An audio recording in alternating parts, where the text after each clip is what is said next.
രാവിലെ മുതലേ ഇങ്ങനെ നിക്കുവാ, ഒരു ഓട്ടം പോലും വരുന്നില്ലല്ലോ. എന്താ ചെയ്യാ? ഒരു പെണ്ണ് വരുന്നുണ്ടല്ലോ, ഇങ്ങോട്ട് തന്നെയാ.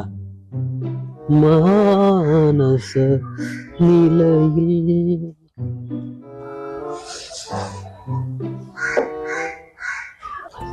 ചേട്ടാ, ഒരു ഓട്ടം പോവാ. പോവാലോ. എവിടെ കൊണ്ട്? മാർക്കറ്റിലേക്കാ. കയറിക്കോ.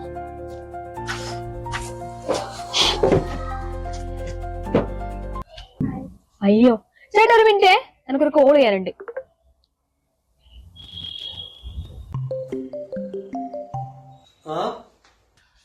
നിങ്ങൾ എന്താ പണി എടുക്കുന്നേ?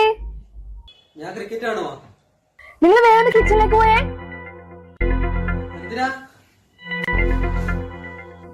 കിച്ചണിലെത്തിയാ? വേഗം ഒരു തീപ്പെട്ടി എടുത്തേ, എന്നിട്ട് പെട്ടെന്ന് കത്തിച്ചു നോക്കിയേ.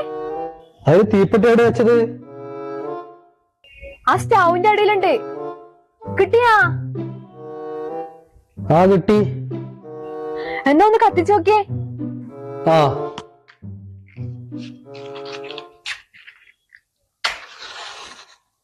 കത്തിച്ചല്ല. ഓ ഭാഗ്യം. എന്തേ? അതുണ്ടല്ല, അപ്പുറത്തെ വീട്ടില് രേഷ്മ പറഞ്ഞേ നമ്മളെ വീട്ടില് ഗ്യാസ് ലീക്ക് ആയതിന്റെ സ്മെല്ല് വരുന്നുണ്ടെന്ന്. അത് നോക്കാൻ വേണ്ടി വിളിച്ചേ ഞാൻ.